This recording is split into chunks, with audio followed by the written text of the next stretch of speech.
Salut tout le monde. Dans cette vidéo, je vais essayer de vous expliquer le concept de polymorphisme. Et donc, il s'agit d'un concept extrêmement puissant en programmation orientée objet qui complète l'héritage. D'ailleurs, je vous conseille de revoir les vidéos concernant l'héritage, interface et abstraction pour que vous puissiez comprendre cette notion. Bon, polymorphisme. C'est un mot qui est composé de deux mots. Donc, il y a poly, il y a morphe, c'est-à-dire plusieurs formes. Alors, on peut caractériser le polymorphisme en disant qu'il permet de manipuler des objets sans en connaître tout à fait le type. C'est-à-dire, il peut prendre plusieurs formes, mais en se basant sur l'héritage. À partir de ce diagramme de classe, qui est composé de plusieurs classes comme vous pouvez le voir, donc la classe personne avec une dérivation d'adulte et jeune, et la même chose pour la classe jeune qui présente deux classes enfants, ou bien deux classes filles, la classe enfant et la classe ado. Alors, je vais essayer de vous montrer comment appliquer le polymorphisme à partir de ce diagramme de classe. Très bien, alors je vais commencer par la création d'un package. Alors je vais mettre ici New Package, je vais le nommer Pack Person. Alors dans ce package, je vais ajouter toutes mes classes. Alors j'ai deux classes abstraites, la classe Person que je vais définir maintenant. Alors donc je vais mettre ici public abstract class Person. Cette classe contient une méthode abstraite, donc je vais l'appeler parler. C'est une méthode qui ne contient pas de corps puisqu'elle est abstraite, bien entendu. Je vais créer une deuxième classe. Alors une deuxième classe abstraite, je vais la nommer comme ça, jeune. Alors la classe jeune, ce sera une classe abstraite comme la classe personne. Alors, abstract, classe jeune, bien sûr, il hérite de la classe personne, comme ça. Ok. Et je vais mettre ici, bien entendu, public, abstract, void, parler. La même chose comme pour la classe personne. Ok, comme ça. Alors, je vais définir une autre classe, une troisième classe, dans le même package. Alors, c'est la classe adulte. La classe adulte est une classe qui doit implémenter la méthode parler. Donc, je vais mettre ici extends person. Extends person.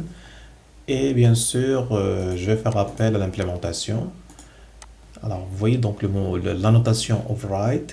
Et je vais mettre ici un système out. Et je vais mettre je suis un adulte. Je suis un adulte. De même, pour la classe jeune, j'ai dit que c'est une classe abstraite et j'ai défini la même méthode. C'est une méthode abstraite nommée parler. Alors maintenant, je vais créer d'autres classes. Vous allez voir, je vais nommer ma classe ado. La classe ado. C'est une classe qui doit implémenter la méthode abstraite. Donc, je vais mettre ici extends personne, plutôt jeune. Et bien sûr, je vais essayer de redéfinir ou bien d'implémenter la méthode parler. Et je vais mettre ici un système out. Et je vais mettre ici, je suis un ado. Je suis un ado. Alors, il me reste la dernière classe, c'est la classe enfant. Alors, je vais définir la classe enfant. La classe enfant, et c'est une classe qui implémente la classe abstraite. Donc, je vais mettre ici extends jeune. Extends jeune. Et bien entendu, je dois implémenter la méthode parler. Alors, je vais mettre ici système out println. Je suis un enfant. Très bien. Je suis un enfant. Alors, pour appliquer le polymorphisme, j'aurai besoin d'une classe de test. Alors, c'est ce que je vais faire maintenant. Je vais l'appeler main. La classe main contient, bien sûr, la méthode publique static void main. Et je vais définir un tableau de type personne composé. Alors, je vais mettre les crochets. Donc, les crochets soit avant ou bien après la définition de mon objet, bien de mon tableau. Et je vais mettre ici égal new personne. Et je vais mettre ici, par exemple, 4, c'est-à-dire 5 cases. Alors maintenant, je vais mettre ici P entre crochets de 0. Alors reçoit par exemple new adulte.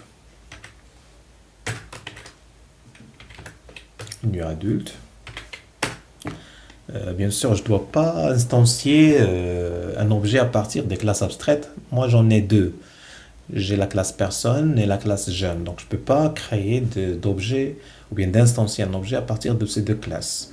Alors, je vais ajouter P de 1 égale new, par exemple, new enfant.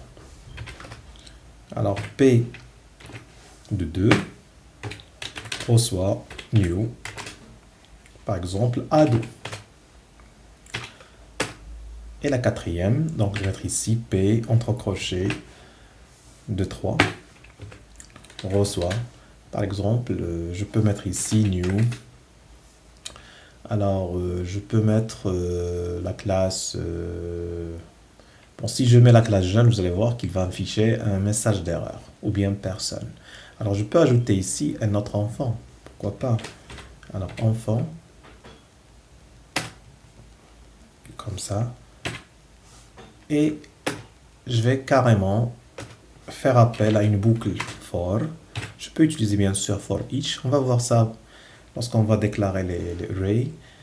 Alors ici, donc, je vais mettre int i allant de 0, point virgule, i inférieur, strictement à, par exemple, le tableau p.length, point virgule, et i++. Alors maintenant, je vais faire appel à la méthode parler. Donc, je peux mettre p entre crochets de i, point parler. Et vous allez voir maintenant mon objet. Donc, on va appliquer maintenant le polymorphisme plus que l'objet. Donc, il va prendre plusieurs formes. Alors, je vais essayer d'exécuter. Alors, vous allez voir que à chaque fois, il va appeler la méthode. Vous voyez, donc j'ai ici, donc je suis un adulte. Alors, suite à l'objet que j'ai déclaré dans la première zone, new adulte, je suis un enfant pour le deuxième. Donc, il a reconnu la méthode. Vous voyez, donc d'après la définition, d'après l'instanciation de mon objet, automatiquement, il fait appel à la méthode adéquate. OK? Donc, c'est ce qu'on appelle le polymorphisme implicite. Maintenant, je vais essayer de vous montrer comment appliquer de manière explicite le polymorphisme. Par exemple, j'aimerais afficher seulement les enfants. Vous voyez donc ici, j'ai une boucle for. Lorsque j'ai exécuté, vous avez remarqué que à chaque fois, il affiche les messages disant que je suis un adulte, ou bien un enfant, ou bien un ado. Et vous voyez donc qu'il a, d'une manière implicite, il a reconnu le type d'objet. Par exemple, ici, on sait déjà que, par exemple, le P0 c'est un adulte, P1 est un enfant, P2 est un ado. Donc, automatiquement, il les a reconnus. Donc, forcément, il va appliquer la méthode qui correspond à l'objet qu'on a créé, ou bien qu'on a instancié. Alors maintenant, si j'aimerais utiliser ce qu'on appelle le polymorphisme implicite, par exemple ici, je vais sélectionner seulement les enfants. Alors pour cela, je vais mettre if, comme ça. Alors P, par exemple, de i, et je vais mettre ici instance of enfant. Alors ici, qu'est-ce que j'ai fait? Alors, j'ai filtré en quelque sorte seulement les enfants. Et donc, je précise que il doit faire appel à la méthode parler seulement pour la classe enfant.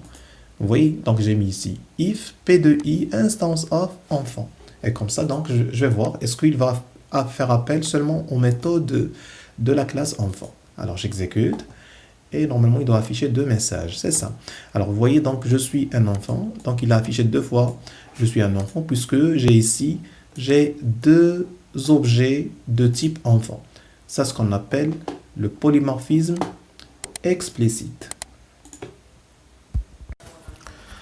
J'espère que vous avez compris ce concept, c'est-à-dire le concept du polymorphisme, et sans oublier que j'ai défini deux types de polymorphisme, le polymorphisme implicite et le polymorphisme explicite.